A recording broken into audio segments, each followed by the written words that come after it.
Few isolated showers this morning. Watching more rain moving in.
Good Friday morning, everyone. Welcome to the News Now. I'm Cyria Sandlin. Thank you for waking up with us. We made it to the end of the week, and we're going to get you caught up on everything you need to do to start your day. We are live on Facebook, so leave us a comment, our news app, Amazon Fire, Roku, and Twitter. Well, today is the first alert weather day. The sun is out right now for a lot of you, but there are some showers that we need to keep an eye on. Let's check in with Andrew Gordon. Yeah, definitely. First alert weather day because of some thunderstorms expected later on this afternoon, at least the potential for them this morning, though a few of you may have encountered some of these light showers heading on into work or school, these moving offshore, and we're going to see a little bit of a dry period before we have more rain moving in from the west. Now, we're already seeing thunderstorms over in southwest Georgia, these moving toward middle Georgia, toward us as we go throughout the day. This all ahead of this pretty strong cold front that's going to make fall weather return here to the low country and coastal empire. But this area of thunderstorms moving our way, and some could even develop out in front of that too. So what we're waking up to are those temperatures in the 60s, even some of us still at 70 degrees. Back behind that front though, 40s. And yes, there are 40s in our forecast, but first we have to get through this chance for some thunderstorms today. Do have some clouds out there mixed in with a little bit of sunshine, but still hanging out in the lower 70s here along the coast, 72 over in Jessup as well. The cool spot just down the road over in Baxley at 64. This morning, we're going to continue to see those temperatures really remain in the 70s for a lot of us. Highs today only in the upper 70s, and those rain chances increasing from the west to the east, really late morning going into the afternoon. So let's take you hour by hour through that. The few showers we had this morning, they're going to be offshore. This is our dry time here through the mid-morning, then seeing a resurgence of that moisture for our western communities first around lunchtime, moving closer inland as we go throughout the mid-afternoon, going into the late afternoon. That's when we could see a stronger storm or two with that isolated damaging wind of 40 to 60 miles an hour, even the chance for an isolated tornado, even though that's really low. More worried about the potential for one or two storms producing straight line wind damage. But by 6:30, getting ready to maybe head out for your evening plans or a high school football game, things are getting a little bit better. Those thunderstorms should be out of the area with some light showers lingering, but a marginal risk of severe weather for us today, 1 out of 5 on the convective outlook scale. So make sure you have those alerts turned on the WTOC weather app. And these are kind of the threats we're looking at here. Heavy rain, we could get a quarter to half an inch of rainfall. A little bit heavier if you get under one of those big pockets, maybe one of those thunderstorms, gusty wind, 40 to 60 mile an hour. And then that tornado threat, even though it's not zero, it is pretty low. We'll keep you updated all day long. This evening, those rain chances going down, cooler air moving in pretty quickly, especially good news for runners for the Rock and Roll Marathon in the morning. Wind will be then from the northwest after that front sweeps on through here, and some of us even waking up to temperatures in the mid-40s, especially inland. But it is a first alert weather day today with temperatures upper 70s this afternoon. Good news, though, this weekend that fall weather returns, at least for a day, and we get an extra hour of sleep. Don't forget to put those clocks back when you go to bed Saturday night, Sunday morning. Relatively active pattern sticking with us as we go into next week as well. And notice, yeah, we do still have lower 80s back in the forecast for this coming work week. But how about the traffic out there this morning, too? Really haven't had too many major slowdowns. The Jimmy Casino traffic tracker downtown Savannah right now, no issues out there. When I take you to those traffic maps, show you what's going on. And how about over in the Bluffton area, Hilton Head? Of course, you do have the backup there going on to Hilton Head Island on 278. No accidents reported, just a little congested. 204 looking okay. 17 going up into Savannah looking okay. And how about 16? Really no backups there for us right now. 21 southbound clearing up a bit compared to what it was earlier today as well. So some drive times before we head out the door this morning. 16, how about from 516 to run at Abercorn? That'll take you 12 minutes, and you can always get those updates or send us traffic tips on Twitter. Just search Traffic WTOC. Vice President, you have only one day left to vote early in Georgia ahead of the election. Chatham County has several polling locations open right now. Some of those include the Savannah Civic Center, the Southwest Library, and the voter registration office on Eisenhower. For a full list of those locations, make sure you go to WTOC.com and click on the elections page. And Vice President Mike Pence made a stop in Savannah yesterday to support Republican candidate for governor and Georgia Secretary of State Brian Kemp. Pence took the stage around 7:15 last night with a clear message: go to the polls and vote for Kemp. He also criticized Democratic nominee Stacey Abrams, who spent yesterday campaigning with Oprah Winfrey in Atlanta. This ain't Hollywood. This is Georgia. And Georgia deserves a governor who'll fight every day for Georgia values and put Georgia first. Kemp also gave a short speech to those attending the rally, telling them to get out and vote.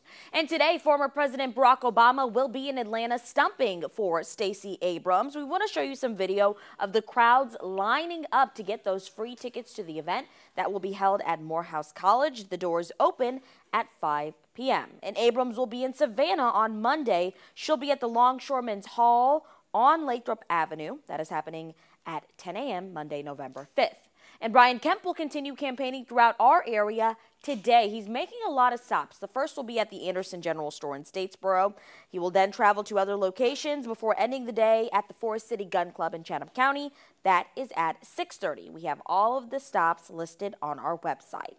And our Dawn Baker spoke with Brian Kemp and Stacey Abrams. We aired both of those interviews earlier this week. You can watch them in full on WTOC.com. She also sat down with the Libertarian candidate, that's Ted Metz. You can watch that interview on WTOC tonight at 6. Switching gears now, a Chatham County middle school student took marijuana from home to middle school Wednesday. This according to police. That landed 2 adults in the Chatham County Detention Center. CNT agents and Savannah police officers say the student intended to sell the marijuana to friends. After searching his home, CNT arrested 48-year-old Toby Broxton and 38-year-old Lois Ward, seizing 3 pounds of marijuana, digital scales, and cash. They're charged with possession of marijuana with intent to distribute and possession of tools for the commission of a crime. Well, the city of Savannah is hosting a huge job fair next week at the Savannah Civic Center. That is from 1 to 5 p.m. on Monday. There will be more than 100 companies offering more than 2,500 jobs in fields like construction and hospitality.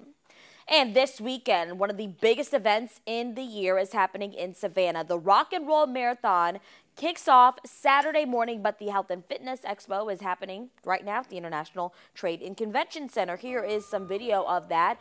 13,000 people will be taking over the city this weekend, downtown, past the Truman, all over the city's east side. And if you want to go to that expo, it is open to the public. We have all the information you need to know about road closures and so much more on our website.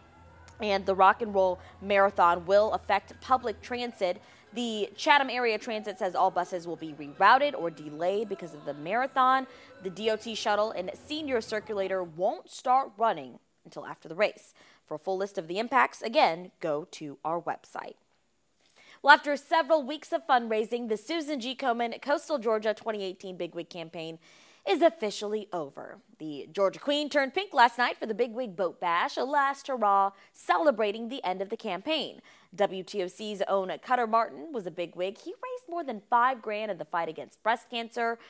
This year's class raised more than $147,000. Congratulations to Boston Durst and Karen Gwynn, the top bigwigs. They were separated by only $15. All right, well, I hope everyone has a great weekend. Again, be on the lookout for those road closures tomorrow with the Rock and Roll Marathon. We will have all that information all day long on the news and on WTOC.com. Have a great day.